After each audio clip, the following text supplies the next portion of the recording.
So, hello guys, welcome back to my channel, Animations and Comics TV.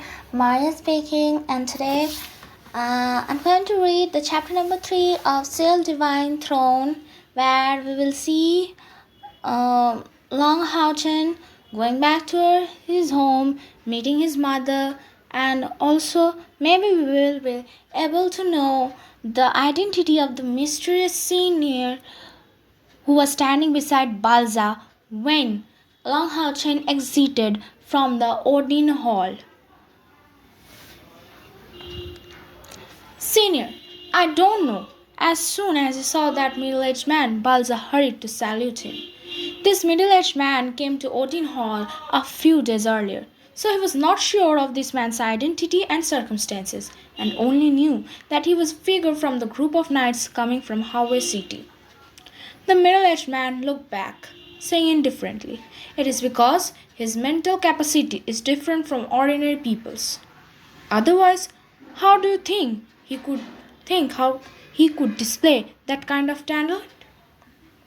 Long Hao Chen was happily holding a small glass bottle in his hand and jubilantly ran towards his home. For the other kids, the liquid in that bottle was just a hard to drink medicine, but for him it was actually the reason why he joined the Night Temple. As he walked, he said aloud, "Big Brother Jianghu was right. This elemental training liquid is a really good thing. Ever since she started drinking a bottle of this each week, Mother's health has been getting better. Sorry, Mother, you taught me that as a man I can beg other people, but if I couldn't pass the examination today, I would never be able to bring you another elemental training liquid to drink." If Balsa heard Long Hao Chen's remark, he would be staring at him in astonishment. To the Night Temple, the elemental training liquid was a kind of medicine that had a special effect on children under 15 years old. It would help enable them to strengthen their basic cultivation results, assist them in the training, and lay their body's foundations.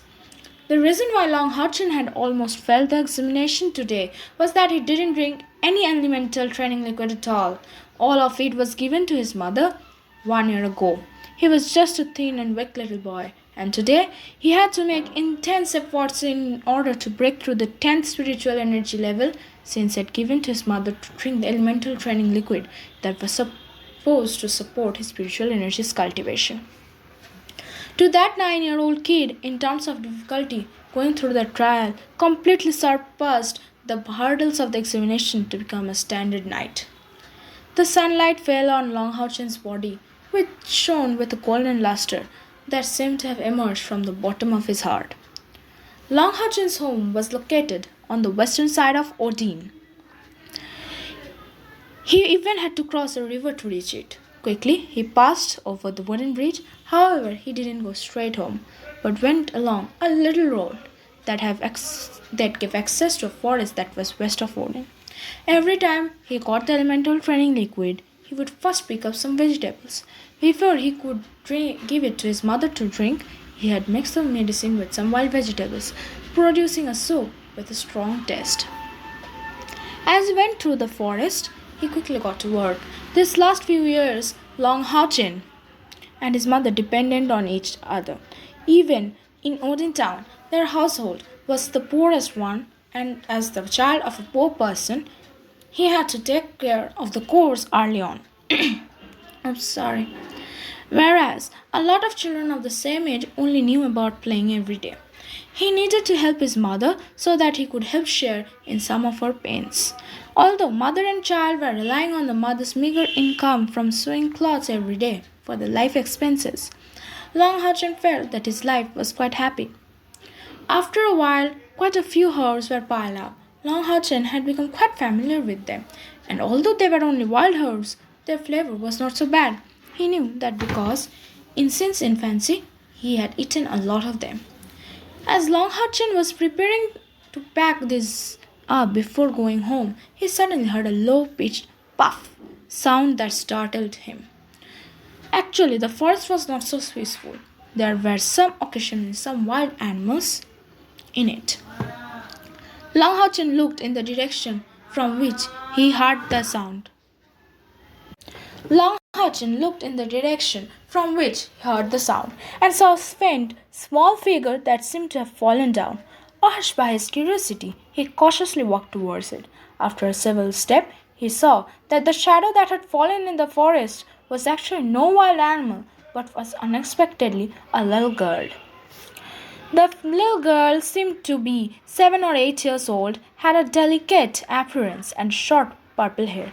Her clothes were damaged and blood was coming out from at least 6 or 7 places on her body. Although she had fallen on the ground, she still maintained her consciousness. He tried to get up, but was having some difficulty. Long Hutchin hurried towards her, tried to help her get up, and asked her, "Are you okay?" The little girl looked surprised and she unconsciously moved back, looking at him from the side. At that moment, Long Hutchin saw the appearance of the little girl. A lot of blood was on her beautiful cheeks, and the corner of her mouth was letting out the thread of blood. He looked very embarrassed, but her delicate features would still easily shock people. However, her beauty was different from Long Hutchin's. Long Hutchin's gaze was gentle, giving people a feeling of intimacy.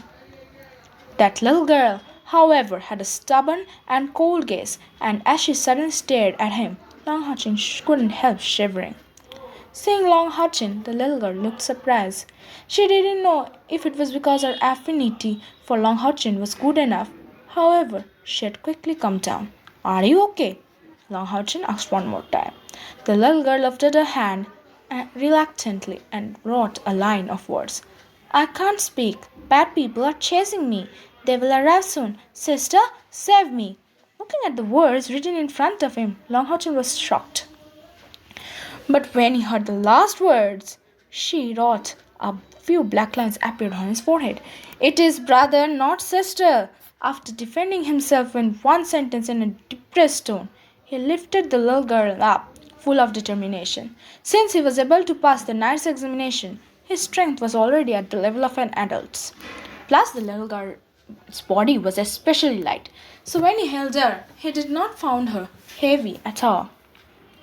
After lifting her up, Long Hutchin went back at the spot he was at, using a rough stick to pick up the wild herbs.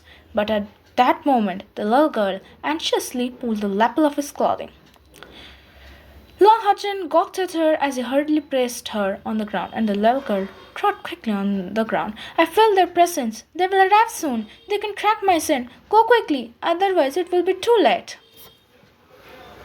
Long Hutchin wrinkled his brows and firmly shook his head, declaring, "Out of the question. As a man, I must protect you," even though he was only 9 years old. As he said those words, his beautiful little face contained an incredible resolution. "Your scent?" The expression in Long Hutchin's eyes changed. Very quickly, he extracted some parts from some nearby wild herbs and pressed them with his hand before he quickly rubbed them on the little girl's body as well as his own. Afterwards, he ran to the side, carrying her towards the bushes and placed her carefully in the middle of the bushes. At that point, he lay on his stomach, using his elbows to support his body. He didn't notice that while he was doing that, the little girl he was protecting stared at him with a strange look, without moving at all. When Long Hutchin stopped moving, he heard some noise from beyond the bushes. From a gap between the bushes, he secretly looked out. He saw a group of men in black clothes. The men's figures were very tall and seemed a little fishy. Among these people were some specialized in smelling odors. "Why does the scent trail end here? Did the little girl get someone to rescue her?" An unpleasantly husky voice sounded in the woods. So, this is where chapter 3 ends. I will meet again in my next video. That would be chapter number 4 of the Sail Divine Throw. So in the meantime, please like and share if you like this video. It would do me a great favor if you subscribe it. It would really encourage me in my endeavor. So bye bye. Meet you in my next video.